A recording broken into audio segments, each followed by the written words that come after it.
United states citizenship and immigration department यानी USCIS, इसने US से वीज़ा प्रोसेस में कुछ चेंजेस की हैं जो 24 दिसंबर 2021 को उन्होंने अनाउंस किया।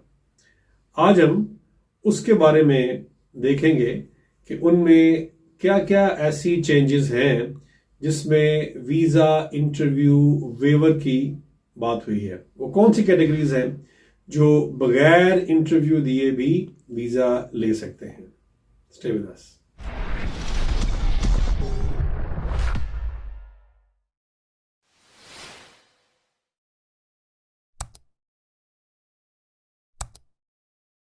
USA non immigrant visa categories अगर हम देखें तो वो मोर देन 30 हैं, यानी तकरीबन 34 के करीब ये बनती हैं जो वीज़ा कैटेगरीज हैं जिनमें वो लोग वीज़ा अप्लाई करते हैं जिन्होंने वहाँ पर टेम्परेरी जाना है और फिर जाके वहाँ से वापस आ जाना है।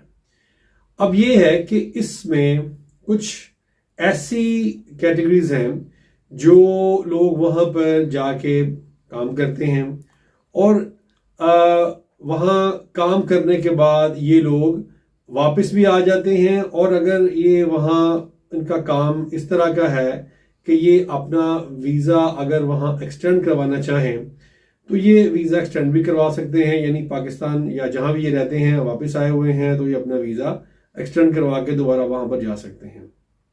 ये कुछ ऐसी वीज़ा कैटेगरीज हैं। ये इन पर जो USCIS है उन्होंने ये एक फैसला किया कि इस वक्त पूरी दुनिया में जो वीज़ा सीकर्स हैं यानी जिन्होंने वीज़ा लेना है वो बहुत ज़्यादा हैं। और अगर हम यहाँ से देखें पाकिस्तान से तो यहाँ भी अगर आज हम वीज़ा के लिए इंटरव्यू की अगर डेट लेते हैं, अपॉइंटमेंट करवाते हैं, तो वो शायद हमें 2022 की भी ना मिल पाए और वो शायद 2023 की मिड में या उसके एंड पे आएगी। तो ये बहुत बड़ा एक बैकलॉग है जो बना हुआ है, यानी अगर आपने वहाँ पर कोई अर्जेंटली वहाँ पहुँचना है तो आप नहीं पहुँच सकते। उसकी रीज़न ये है कि आपको वो इंटरव्यू की डेट इतनी देर में मिलनी है। फिर ये है कि अगर हमने इतनी देर में जाना है तो वहां पर जाने की जो हमारी रीजन है यानी जो मकसद है वही खत्म हो जाएगा। फिर कुछ ऐसी चीजें हैं यानी जो इमरजेंसी में आप ले सकते हैं अपॉइंटमेंट्स, उसके लिए भी काफी एक लंबा वेट करना पड़ेगा। तो फिर उन्होंने कहा कि ये जो कुछ कैटेगरीज हैं इनमें हम ये थोड़ी सी एक रियायत दे देते हैं कि अगर आप इन कैटेगरीज में वीज़ा अप्लाई करते हैं तो आप विदाउट इंटरव्यू भी वीज़ा क्लेम यानी रिक्वेस्ट कर सकते हैं। और ये कोई ज़रूरी नहीं है, यानी ये कि जो आपका वीज़ा ऑफिसर है ये उसकी डिस्क्रिशन पर है, ये उसकी मर्जी है, उसकी विल है कि वो आपको वीज़ा इंटरव्यू वेव कर दे। अगर वो आपकी यानी जो हमने जो फाइल उनको दी है, जो हमने वीज़ा एप्लीकेशन दी है, अगर वो उससे सेटिस्फाइड है तो वो हमें वीज़ा इंटरव्यू वेवर दे सकता है। अब ये कौन सी कैटेगरीज हैं? इनमें H यानी ये वो H वीज़ा वो होता है जो लोग वहां पर जाके काम करते हैं और इनमें टेम्पररी वर्क परमिट वगैरह जो है वो मिलते हैं। H कैटेगरी है। उसके बाद एक है L वो कैटेगरी है जिसमें यानी एक अगर बिजनेस है कहीं पर किसी भी कंट्री में चल रहा है और वो उसी का एक ऑफिस USA में भी उन्होंने बनाया हुआ है और वो यहां से अपना एक एम्प्लॉय वहां पर शिफ्ट करना चाहते हैं, तो वो L कैटेगरी है, वो भी ये कर सकते हैं और वो विदाउट इंटरव्यू उनको वीजा मिल सकता है। फिर एक है O कैटेगरी, यानी O में ये है कि एक्स्ट्रा ऑर्डिनरी किसी के पास कोई स्किल है साइंस में, टेक्नोलॉजी में, तो वो भी अगर उसका जो वीजा ऑफिसर है अगर वो सेटिस्फाइड है तो वो उसको विदाउट इंटरव्यू वीजा दे सकता है। P कैटेगरी है। P में आ जाते हैं जो परफॉर्मिंग जो आर्टिस्ट हैं, वो भी, क्योंकि ज़रा उन्हें वहाँ जल्दी पहुंचना होता है, तो उनको भी अगर वो वीज़ा ऑफिसर सेटिस्फाइड है तो वो दे देगा। उसके बाद क्यू आ जाती है। क्यू जो कल्चरल एक्सचेंज के प्रोग्राम्स होते हैं, अगर इनमें भी, ये भी बेसिकली विजिटर्स ही हैं, और इनमें अगर वो आपका जो वीज़ा ऑफिसर है वो अगर समझता है कि इनको वीज़ा मिल जाना चाहिए और इन्होंने पहले वीज़ा अगर लिया भी हुआ है, तो वो उनको वीज़ा दे देता है विदाउट इंटरव्यू। अच्छा, इसमें यही है कि इन लोगों में उन्होंने ये जो कैटेगरीज हैं उसमें इनको पहले वीज़ा मिला हुआ होना ज़रूरी है। यानी ये नहीं है कि ये अगर पहले वीज़ा नहीं मिला और इन्होंने फौरन से ही वीज़ा अप्लाई कर दिया जी कि हमें इंटरव्यू वेवर मिल जाएगा और वीज़ा हमें ग्रांट हो जाएगा, तो ऐसी बात नहीं है।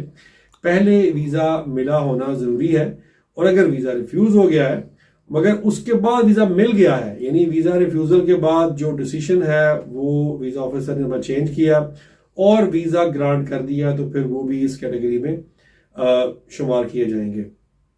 इसमें हमें बहुत सी जो लोगों ने अप्रोच किया, उन्होंने कहा जनाब कि वीज़ा जो है वो तो अब विदाउट इंटरव्यू मिल रहा है और आप हमें बता रहे हैं कि मेरी जो अपॉइंटमेंट की डेट है वो 2023 में आएगी या 2022 में आएगी, तो यहाँ तो विदाउट इंटरव्यू वीज़ा मिल रहा है, तो हमें उसमें आप क्यों नहीं वो लेके देते अपॉइंटमेंट के हम बस अपने डॉक्यूमेंट भेजें और वीज़ा हमारा जो है वो आ जाए।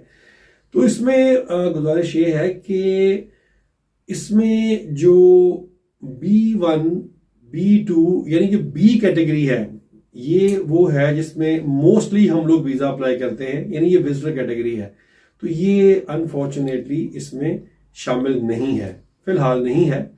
और अगर वो कल को चेंज करते हैं तो शायद वो उसमें आ भी जाए, क्योंकि यूएसए का वीज़ा के बारे में ये चेंजेस करना ये बहुत मुश्किल होता है।